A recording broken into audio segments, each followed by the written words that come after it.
천사가 여자들에게 말하여 이르되 너희는 무서워하지 말라. 십자가에 못 박히신 예수를 너희가 찾는 줄을 내가 아노라. 그가 여기 계시지 않고 그가 말씀하시던 대로 살아나셨느니라.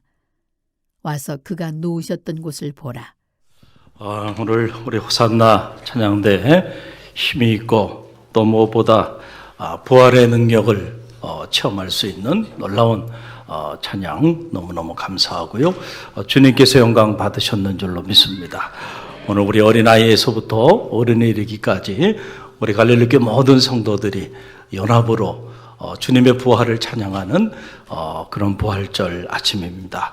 우리 마음을 담아서 우리 옆에 있는 성도들 바라보며 축복하는데요. 해피 이스터, 행복한 부활절입니다. 우리 서로 인사 나눕니다. 해피 이스터, 행복한 부활절입니다. 할렐루야. 여러분 모습을 보니까 행복해 보여요. 할렐루야. 부활이 우리에게 주는 소망이고 기쁨이고 희망이죠. 오늘 끝에서 만나는 희망이라고 하는 제목을 가지고 잠시 말씀을 나누길 원합니다. 오늘 이 본문의 말씀은 참 짧은 말씀이죠. 그런데 저는 이 짧은 말씀을 묵상하면서 제 안에 한 책이 이렇게 생각났어요. 바로 그 책은 세계적인 조직신학자인 주르겐 몰트만이 쓴 오시는 하나님, The Coming of God이라고 하는 책인데요. 그 책 서문에 보게 되면 첫 문장이 이렇게 시작이 됩니다. 우리 함께 읽어볼까요? 끝 안에 시작이 있다. 끝 안에 시작이 있다. 라고 하는 말로 이 책의 서문을 시작하면서 우리 기독교인들이 생각하는 종말의 의미를 그의 신학적 상상력을 가지고 놀랍게 풀어나간 그런 유명한 책입니다. 여러분, 우리가 살면서 가장 두려워하는 끝은 무엇입니까? 여러분, 그것은 역시 죽음이죠. 온 인류가 이 죽음의 문제를 해결하기 위해서 몸부림쳐 왔어요. 그럼에도 불구하고 현대 과학 문명은 아직도 이 죽음의 문제를 해결하지 못했습니다. 여전히 죽음은 우리 모두에게 두려움의 대상으로 자리하고 있는 것이 사실입니다. 생명처럼 사랑하는 소중한 이의 죽음, 무엇보다 나의 죽음, 생각만 해도 끔찍하고 또 생각만 해도 두렵고 떨리는 사건이 아닐 수가 없다라고 하는 그런 사실이에요. 왜냐하면 죽음은 우리의 삶을 통째로 다 소멸시켜버리기 때문에. 그래서 철학자들은 이 죽음의 문제를 non-being, 비존재, 우리의 존재가 완전히 사라져버리는 사건으로 그렇게 보았던 것입니다. 오늘 본문에 등장하는 이 두 여인에게도 이 죽음의 문제는 감당할 수 없는 고통이었고 슬픔이었고 그리고 좌절이었고 절망이었을 것입니다. 그들은 사흘 전 십자가상에서 피를 흘리시고 참담한 모습으로 생을 마감하신 주님을 두 눈으로 직접 목격했던 그런 여인들입니다. 심지어 아리마대 요셉이 그 주님의 시신을 빌라도에게 내어받아 그 시신을 자기의 새 무덤에 안장할 때 그 마지막 그 하간식의 자리에까지 끝까지 함께했던 여인, 바로 오늘 본문에 등장하는 막달라 마리아와 다른 마리아라고 칭하고 있는 이 두 여인입니다. 여러분, 제가 장례식을 집례하면서 이렇게 보면 많은 것들을 경험하게 됩니다. 셀 수 없이 많은 다양한 종류의 장례 예식을 집례해 왔어요. 그런데 요즘은 대부분이 다 이렇게 화장을 하기 때문에 장례 절차에 따라 화관 예식이 이제 화장터에서 이루어지는 경우들이 참 많이 있어요. 그 보면 마지막 유가족들이 통곡하며 정말 가슴 아파하며 눈물을 흘리는 그 대목이 어디냐면은 사랑하는 이를 마지막 화로에 집어넣을 때, 그리고 그 화로의 문이 닫히는 순간 무너지는 겁니다. 다시는 볼 수 없는 곳으로 사랑하는 소중한 이가 곁을 떠나는 순간이에요. 여러분, 그 슬픔, 그 아픔, 여러분 세상의 그 어떤 말로 위로하고 세상의 그 어떤 것으로 여러분 그 무너지는 마음을 세울 수 있겠습니까? 그토록 사랑했고, 그토록 흠모했고, 그토록 존경했고, 그래서 마지막 순간까지 주님을 따랐던 이 여인들, 그 여인들은 주님의 무덤이 봉하여지는 것을 그들의 두 눈으로 마지막 순간까지 지켜봤던 여인들이에요. 저는 제 상상력을 가지고 한번 생각해 봅니다. 사흘이라고 하는 시간이 지난 다음에 다시 이 여인들이 무덤을 찾게 되는데, 그 사흘이라는 시간, 주님의 그 마지막 무덤의 문이 봉하여지는 것을 목격했던 이 여인들에게 있어서 그 사흘의 시간은 어떤 시간들이었을까? 한번 상상을 해봤습니다. 저도 오래전에 저희 어머님을 깊은 산속에 모시고 돌아와서 그날 밤에 잠을 이루지 못했습니다. 몇 날 며칠을 가족들과 교우들의 눈을 피해가면서 울고 또 울었습니다. 그리움 때문에 그렇죠. 어머님에 대한 그리움, 어머님에 대한 사랑. 어릴 때부터 그렇게 자기 자신을 내어주면서 그렇게 끔찍히 아들을 사랑했던 그 어머님을 다시 볼 수 없다고 하는 그것이 여러분 어떤 말로 설명할 수 있을까요? 이 땅의 모든 자녀들은 어머니의 은혜로 살아가죠. 할렐루야. 근데 그 어머니를 다시 볼 수 없다는 거, 여러분 생각만 해도 끔찍한 일이 아닐 수가 없는 것입니다. 그런데 그 슬픔, 그 아픔, 그 고통을 이겨낼 수 있었던 힘이 어디 있었는가? 그것은 역시 이것이 끝이 아님을 알기 때문에 그렇습니다. 우리가 육신적으로는 이 순간이 끝이지만은 그러나 이것이 끝이 아니고 새로운 시작임을 믿기 때문에 그렇습니다. 바로 주님의 부활은 그것을 오늘 우리에게 너무나도 선명하게 가르쳐 주고 있는 겁니다.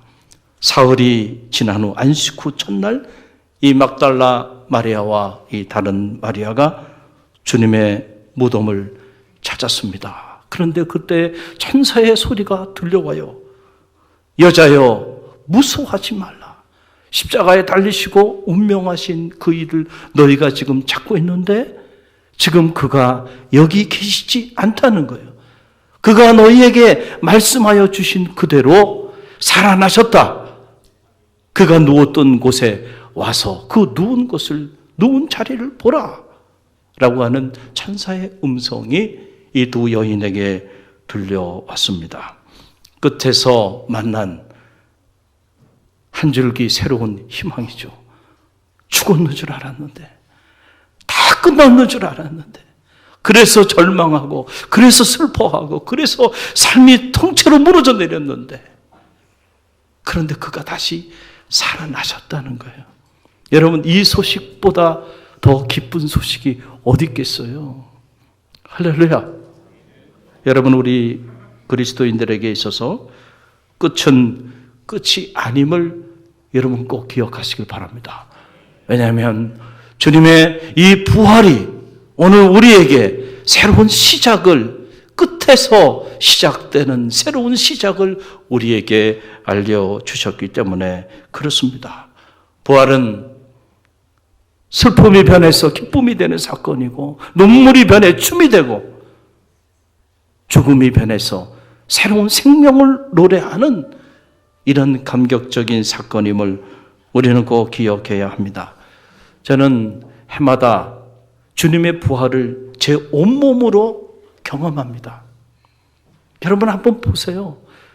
지난해 그 추운 겨울, 다 죽은 것 같았던 앙상한 가지가지마다 봄이 되니까 말이죠. 새싹이 돋고요. 꽃이 피고요. 온 사냐가 푸르르게 만개하는 모습을 보면요. 이것이 봄의 부활이고 이것이 생명의 부활이 아니고 무엇이겠어요? 지난 주간에 고난주간 특별 새벽 성회를 하면서 제 자신도 큰 은혜를 받았고 또 저를 보자 하는 우리 교역자들이 수고를 많이 했어요. 파스타임 전도사님조차도 일주일 내내 나와서 성회를 섬겨줬습니다. 너무너무 고맙죠. 그래서 어제 좀 위로 차원에서 우이령 산 밑자락에 있는 한 음식점으로 데려가서 좀 위로도 하면서 함께 음식을 나누는 그런 시간을 가졌어요. 그런데 그곳으로 이렇게 가는 길에 저 연산군묘 그쪽으로 해서 우이령 쪽으로 넘어가는데 말이죠. 너무너무 아름답더라고요. 이야, 어떻게 이렇게 아름다울 수가 있을까? 할렐루야. 너무 아름다워요. 그래서 제가 그랬어요. 우리 교육자들에게 차 안에서 부활의 진리를 굳이 설교할 필요가 있겠는가? 이미 온 사냐가 생명의 부활을 노래하고 있는데 내가 이 부활에 대하여 그 어떤 말을 한다고 하는 것이 그것이 신성모독이 되지 않겠는가? 제가 그렇게 말을 했어요. 여러분, 이 부활의 진리를 더 말할 필요가 있나요? 해마다 우리가 경험하는 이 생명의 부활을 온몸으로 경험하고 살아가고 있으면서 아직도 부활이 있냐고 물어본다고 한다면 여러분 그런 사람에게 더 무슨 말을 할 수 있을까요? 여러분, 봄을 이기는 겨울은 없습니다. 그렇죠. 아무리 혹독한 추운 겨울도 봄이 되면 다 사라져버리고 맙니다. 저는 마찬가지로 부활을 이기는 그 어떤 죽음도 없다고 믿습니다.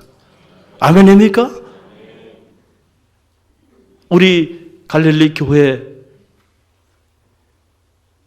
카페 정원에도 봄이 왔어요. 우리 서태원 권사님이 정말 저분의 내면에 저런 아름다움이 자리하고 있었는지는 미처 몰랐어요. 저 아무나 할 수 있는 게 아닌데요. 저녁 늦게라도 이렇게 와가지고요. 그 정원을 꾸며주는데요. 저는 하루에도 몇 번씩 저기 가서 거기서 기도하고 커피 마시고 거기서 말씀을 묵상합니다. 오늘도 제가 처음으로 말씀을 이렇게 생각하면서 준비하는데 저곳에 오늘도 2번이나 가서 오늘 선포될 말씀을 머리로 생각하면서 기도했어요. 너무너무 아름답죠. 그 정원을 이렇게 보면은요, 참 겨울에 아무것도 없었습니다. 그런데 여기저기서 이름도 모르는 꽃들이 펴요. 그리고 새싹들이 나오더니 정원을 저렇게 아름답게 만들어가는 걸 보면 이 생명의 신비라고 하는 것은 이것은 인간의 영역이 아니고 하나님의 영역인 거죠. 세상에 그 어떤 인간이 에메바, 아니 눈에 보이지 않는 바이러스 하나 생명을 부여할 수 있습니까? 그럴 수가 없어요. 이 생명의 역사를 이루어 나가는 것은 사람의 영역이 아니고요, 하나님의 영역이에요. 오늘도 하나님은 이런 놀라운 생명의 부활로 우리 가운데 찾아와 주고 계세요. 한 폭의 꽃을 보면서 저는 그 생명의 진리를 발견하게 됩니다. 오늘 이 부활의 기운이 저는 오늘 함께 예배드리는 여러분 모두 가운데 가득 흘러 넘치게 되기를 주님의 이름으로 간절히 축원드립니다. 우리는 모두 행복한 삶을 살고 싶어 하죠. 그래서 좋은 학교 진학하고 싶어 하고 또 좋은 직장 얻고 싶어 하고 또 좋은 배우자를 만나서 행복한 삶을 살고 싶어 해요. 그건 우리 모두의 바람이고 마음인 것은 사실이죠. 그런데 여러분 한번 생각해 보세요. 그런 바람을 우리가 다 가지고 있어도요, 죽음 앞에서는 그 모든 소망이 다 물거품이 되고 만다는 사실을 여러분 꼭 기억하시기를 바랍니다. 이제 며칠 남지 않았다고 하는 사형 선고를 받은 사람에게 여러분 좋은 학교 나온 것이 뭐가 의미가 있겠어요? 돈이 무슨 의미가 있겠고 이 세상의 명예와 권력이 무슨 의미가 있겠습니까? 아무것도 아닌 것으로 무력한 무가치한 것들로 한순간에 다 사라져 버리고 마는 것이죠. 그래서 그런지 우리는 죽음을 생각하고 싶어 하질 않아요. 그렇죠? 가능한 한 이 죽음으로부터 벗어나고 싶고 죽음을 회피하고 싶은 마음이 우리 안에 있기 때문에 죽음이라는 건 매운 날, 글쎄 그 어느 날 있을까? 아니 나에게는 있지 않을 거야 라고 하는 그런 마음, 그리고 더 이상 죽음에 대해서 생각하지 않고 그렇게 분주히 살아가고자 합니다. 그게 우리가 죽음으로부터 벗어나고자 몸부림치는 가장 잘 선택한 차선책일 수 있어요. 세상에 빛에서 본다고 한다면. 그래서 여러분 이 C.S. 루이스라고 하는 이 영성가가 쓴 책 스크루스데이프의 편지라고 하는 책에 보게 되면 죽음에 관한 이야기가 나오는데 죽음을 생각하지 않고 살아가게 하는 것, 이것이 사탄의 계략이라는 겁니다. 자, 여기 문장이 나오는데 우리 교회학교 어린이들도 큰 목소리로 우리 한번 함께 읽어봐요. 함께 읽어봅니다. 우리가 전쟁을 일으킨 것은 잘했지만 혹시 전쟁으로 인해 사람들이 죽음에 대해 진지하게 생각하게 되면 그것이야말로 우리에게 큰 재앙이다. 여러분 이거예요. 사탄의 전략이에요. 사탄이 우리로 하여금 죽음을 생각하지 않게 만드는 거. 그런데 우리가 사탄이 전쟁을 일으켜서 많은 사람들을 죽게 했어요. 그건 사탄이 잘한 일이에요. 그런데 그 일로 인해 사람들이 죽음을 진지하게 생각하게 되면 어떻게 될까? 그것은 사탄인 우리에게는 큰 재앙이 될 거다. 정말로 지혜로운 사람은요, 죽음을 생각하는 사람입니다. 그래서 로마의 개선 장군들이 이렇게 행진할 때 그때 꼭 한 종을 통해서 끊임없이 뒤를 따르면서 메멘토 모리를 외치게 한 이유는 뭐예요? 내 죽음을 기억하라. 내 죽음을 기억하라. 천하를 얻었다 하더라도요, 여러분 반드시 천하를 얻은 그 장수도 얼마 있지 않아 죽는다는 거예요. 그 사실을 기억하고 절대로 교만하지 말고 겸손하라는 거예요. 그래서 메멘토 모리 내 죽음을 기억하라. 왜냐하면 인생의 가장 깊은 진리는 자기 인생의 끝이 있음을 아는 그 자리에서부터 시작되게 되기 때문에 그렇다는 거예요. 여러분 기독교의 경전인 성서를 들여다보면 성서는 세 종류의 죽음을 얘기해 주고 있어요. 이 첫 번째 죽음은 바로 육적인 죽음이에요. 우리가 흔히 알고 있는 이 생물학적인 죽음. 진시황이 그렇게 이 육적인 죽음을 벗어나고자 몸부림쳤지만은, 불로처를 찾았지만은 결국 찾지 못하고 무릎을 꿇은 죽음. 육적인 죽음이에요. 우리가 일반적으로 생각하는 죽음이죠. 그러나 이런 죽음만 있는 게 아니고 두 번째 죽음은 영적인 죽음이 있다는 거예요. 무슨 죽음이요? 영적인 죽음이 있다. 그래서 에베소서 2장 1절 말씀 보게 되면 이런 기록이 나와요. 우리 함께 읽어봅니다. 그는 허물과 죄로 죽었던 너희를 살리셨도다. 아멘. 그는, 주님께서는 허물과 죄로 죽었던 너희를 살렸다. 자, 이 말은 무슨 말이에요? 우리가 허물과 죄로 우리의 영이 죽었는데 죽은 우리의 영을 다시 주님께서 살려주셨다는 거죠. 영적인 죽음에 관한 그런 말씀입니다. 더 이상 하나님이 느껴지지 않아. 이 대자연의 아름다움을 보면서도 하나님의 아름다움이 느껴지지 않아. 봄이 돼서 하나님께서 온 산야를 생명의 기운으로 수놓고 있는데도 전혀 하나님이 느껴지지 않는 영적으로 죽은 사람이에요. 영적으로 하나님과 완전히 단절돼 버린 그런 영적인 죽음 가운데 있는 이들이에요. 이런 죽음이 있다는 거예요. 또 하나의 죽음은 영원한 죽음입니다. 한번 따라해보세요. 영원한 죽음. 여러분이 계시록 20장 14절로 15절 말씀 보게 되면 이 내용이 나와요. 함께 읽어봅니다. 사망과 음부도 불못에 던져지니 이것은 둘째 사망 곧 불못이라 누구든지 생명책에 기록되지 못한 자는 불못에 던져지더라 그랬어요. 육적인 죽음 이후 사후에 일어나는 두 번째 죽음을 얘기하고 있는 것이죠. 이 둘째 사망은 죽은 자가 주님의 마지막 심판 때 부활하여 자신의 죄로 인하여 영원히 타는 불못에 던져져서 영원한 형벌을 받게 되는 그 죽음을 둘째 죽음이다 라고 그렇게 말을 하는 거예요. 오늘 우리가 이 아침에 부활을 기뻐하는 이유가 어디 있느냐? 바로 이 영적인 죽음, 육적인 죽음, 영원한 죽음, 이 죽음의 사망 권세를 이기시고 친히 생명의 주로 부활하셨기 때문이에요. 할렐루야. 이 믿음이 여러분 가운데 있게 되기를 간절히 바랍니다. 그래서 복음서를 보면 주님께서 이 사실을 우리에게 고지해 주기 위해서 죽었던 나사로를 살리는 이런 엄청난 기적을 행하십니다. 요한복음 11장에 보게 되면 나와요. 그래서 주님께서 죽은 지 나흘이 된 나사로의 무덤가로 갑니다. 그리고 자신의 오라비의 죽음으로 인하여 슬퍼하는 마르다에게 말을 합니다. 이렇게 말을 해요.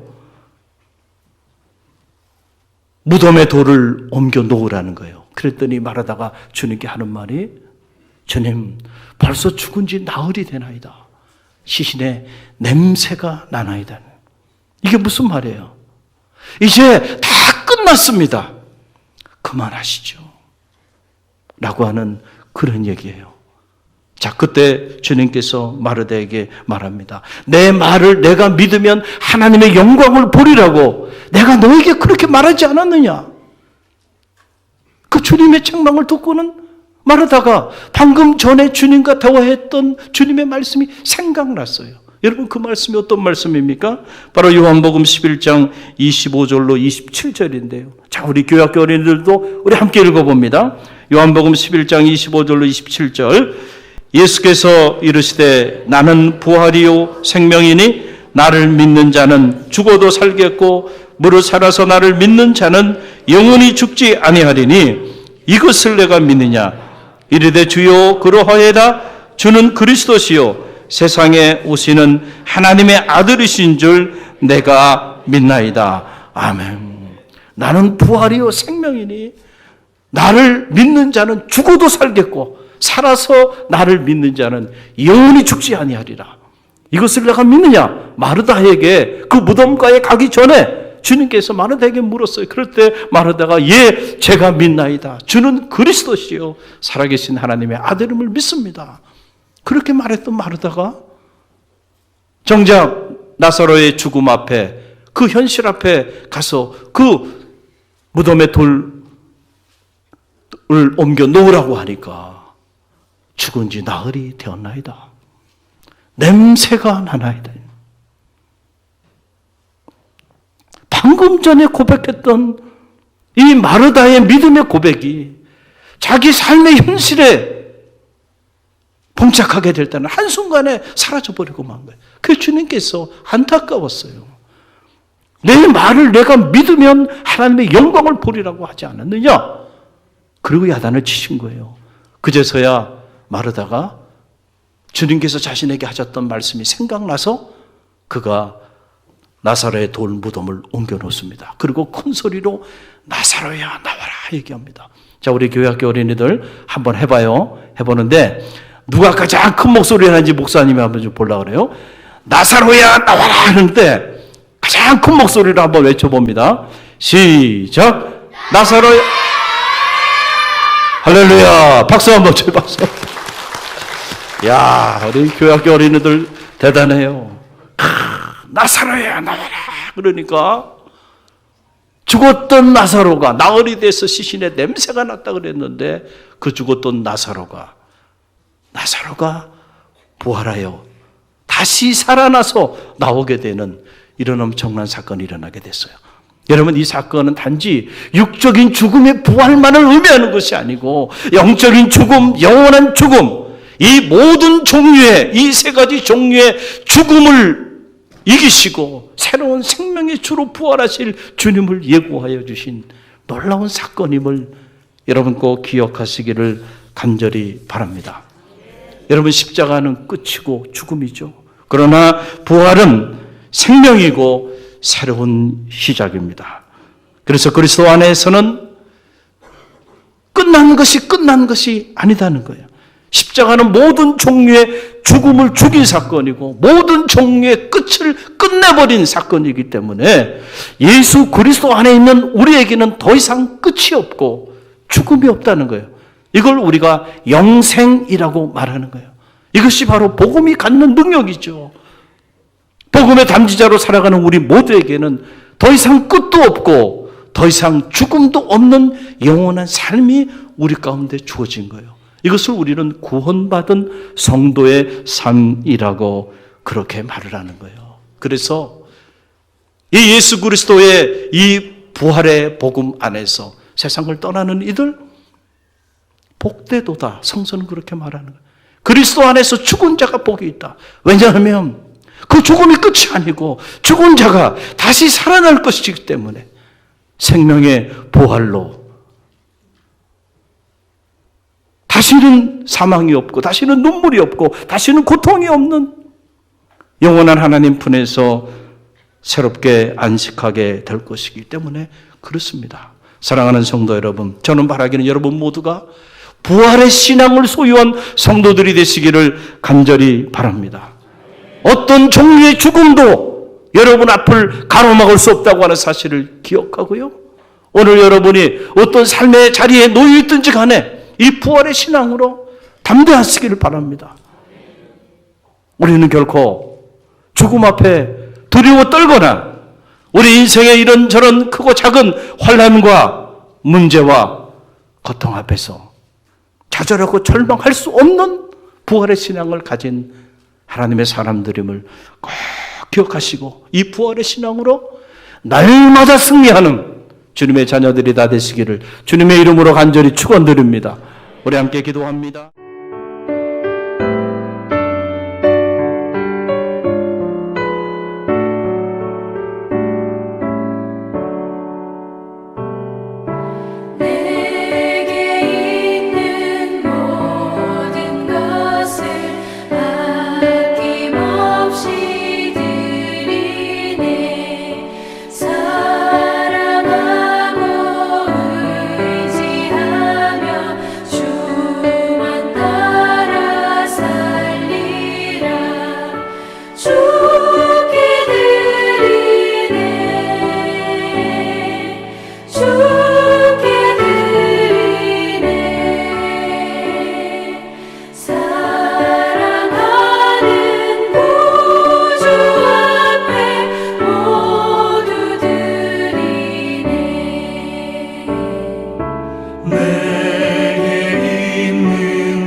지금은 우리 주 예수 그리스도의 은혜와 하나님 아버지의 만극하신 사랑하심과 성령의 감화 감동 교통하심이 모든 종류의 사망 권세를 이기시고 생명의 주로 부활하신 그 주님을 우리의 구세주로 신뢰하며 이 부활의 신앙을 가지고 담대히 세상을 향해 나가는 우리 교회학교 어린이들과 우리 갈릴리교회 모든 성도들 머리 위에, 그리고 오늘도 이 부활의 신앙으로 생명의 복음을 나누며 나가는 갈릴리 교회와 오늘 우리가 품어야 하는 이 지역과 이 민족과 세계 열방 위에 지금부터 영원까지 함께 하시기를 간절히 축원하옵나이다.